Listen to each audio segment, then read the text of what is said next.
Shalom, berjumpa lagi dengan saya, Aldi Dauhan dalam program No Bible, No Breakfast.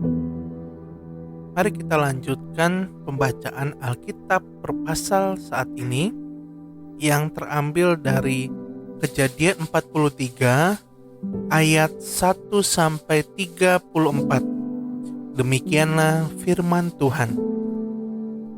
Saudara-saudara Yusuf pergi ke Mesir untuk kedua kalinya. Tetapi hebat sekali kelaparan di negeri itu. Dan setelah gandum yang dibawa mereka dari Mesir habis dimakan, berkatalah ayah mereka, "Pergilah pula membeli sedikit bahan makanan untuk kita." Lalu Yehuda menjawabnya, "Orang itu telah memperingatkan kami dengan sungguh-sungguh. Kamu tidak boleh melihat mukaku jika adikmu itu tidak ada bersama-sama dengan kamu. Jika engkau mau membiarkan adik kami pergi bersama-sama dengan kami, maka kami mau pergi ke sana dan membeli bahan makanan bagimu. Tetapi jika engkau tidak mau membiarkan dia pergi, maka kami tidak akan pergi ke sana, sebab orang itu telah berkata kepada kami, 'Kamu tidak boleh melihat mukaku jika adikmu itu tidak ada bersama-sama dengan kamu.'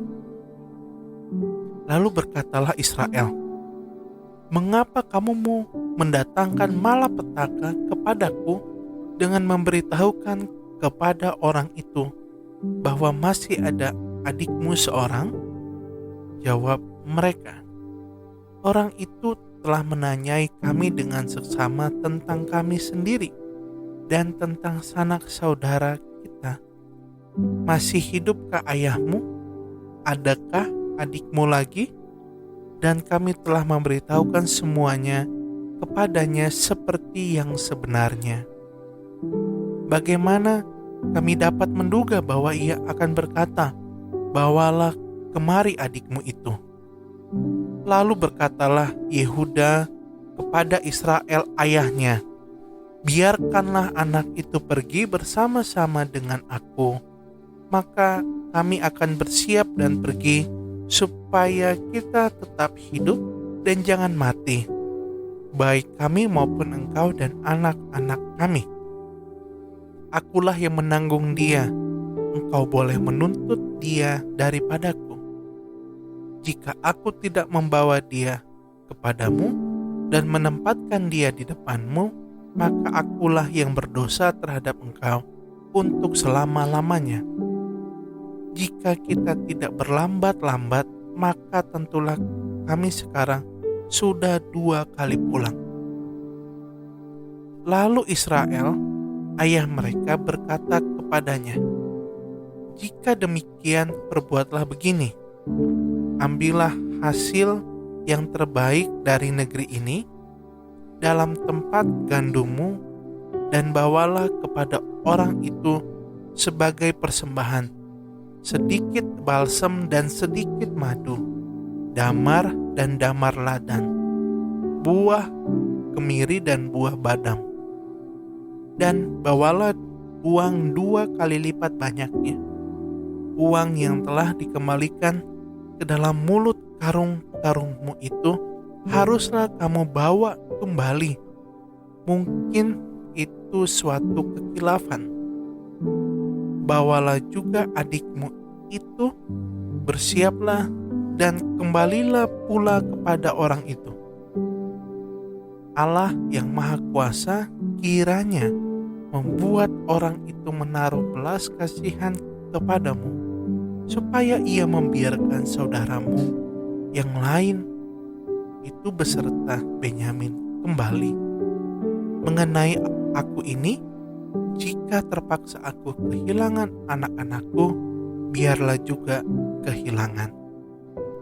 Lalu orang-orang itu mengambil persembahan itu dan mengambil uang 2 kali lipat banyaknya, beserta Benyamin juga. Mereka bersiap dan pergi ke Mesir.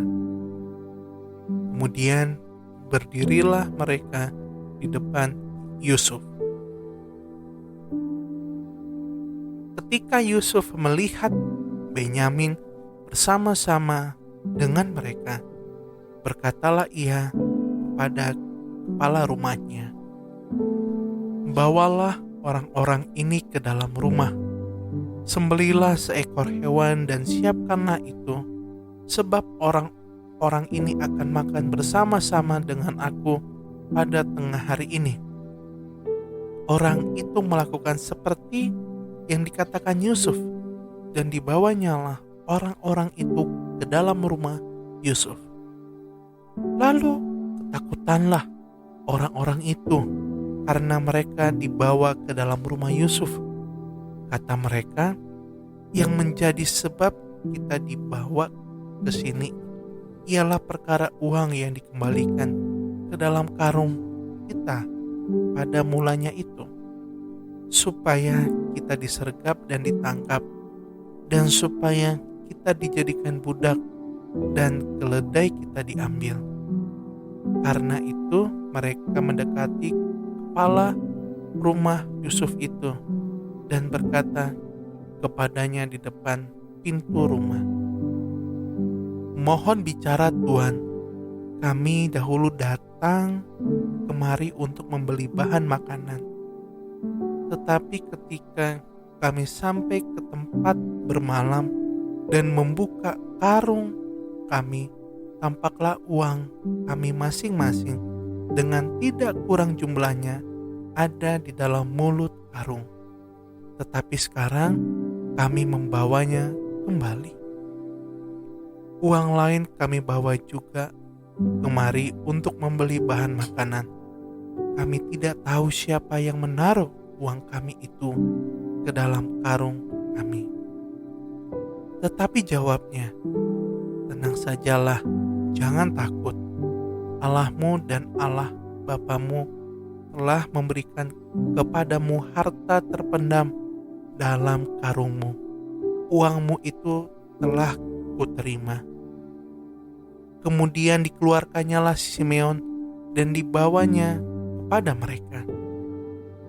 Setelah orang itu membawa mereka ke dalam rumah Yusuf, diberikannya air supaya mereka membasuh kaki, juga keledai mereka diberinya makan. Sesudah itu mereka menyiapkan persembahannya, menantikan Yusuf datang pada waktu tengah hari, sebab mereka telah mendengar bahwa mereka akan makan di situ. Ketika Yusuf telah pulang, mereka membawa persembahan yang ada pada mereka itu kepada Yusuf di dalam rumah, lalu sujud kepadanya sampai ke tanah. Sesudah itu ia bertanya kepada mereka, "Apakah mereka selamat?" Lagi katanya, "Apakah ayahmu yang tua yang kamu sebutkan itu selamat? Masih hidupkah ia?" Jawab mereka, "Hambamu, ayah kami ada selamat, ia masih hidup." Sesudah itu berlututlah mereka dan sujud. Ketika Yusuf memandang kepada mereka, dilihatnyalah Benyamin, adiknya, yang seibu dengan dia. Lalu katanya, "Inikah adikmu yang bungsu itu, yang telah kamu sebut-sebut kepadaku?" Lagi katanya, "Allah kiranya memberikan kasih karunia kepada kamu, anakku." Lalu segeralah Yusuf pergi dari situ, sebab hatinya sangat terharu merindukan adiknya itu, dan dicarinyalah tempat untuk menangis. Ia masuk ke dalam kamar lalu menangis di situ. Sesudah itu dibasuhnyalah mukanya dan ia tampil keluar. Ia menahan hatinya dan berkata, "Hidangkanlah makanan." Lalu dihidangkanlah makanan bagi Yusuf tersendiri, bagi saudara-saudaranya tersendiri, dan bagi orang-orang Mesir yang bersama-sama makan dengan mereka itu tersendiri. Sebab orang Mesir tidak boleh makan bersama-sama dengan orang Ibrani, karena hal itu suatu kekejian bagi orang Mesir. Saudara-saudaranya itu duduk di depan Yusuf, dari yang sulung sampai yang bungsu, sehingga mereka berpandang-pandangan dengan heran. Lalu disajikan kepada mereka hidangan dari meja Yusuf. Tetapi yang diterima Benyamin adalah 5 kali lebih banyak daripada setiap orang yang lain. Lalu minumlah mereka dan bersukaria bersama-sama dengan dia. Demikianlah pembacaan Alkitab kita saat ini. Kiranya memberkati Bapak, Ibu, Saudara-saudari sekalian. Tuhan Yesus memberkati.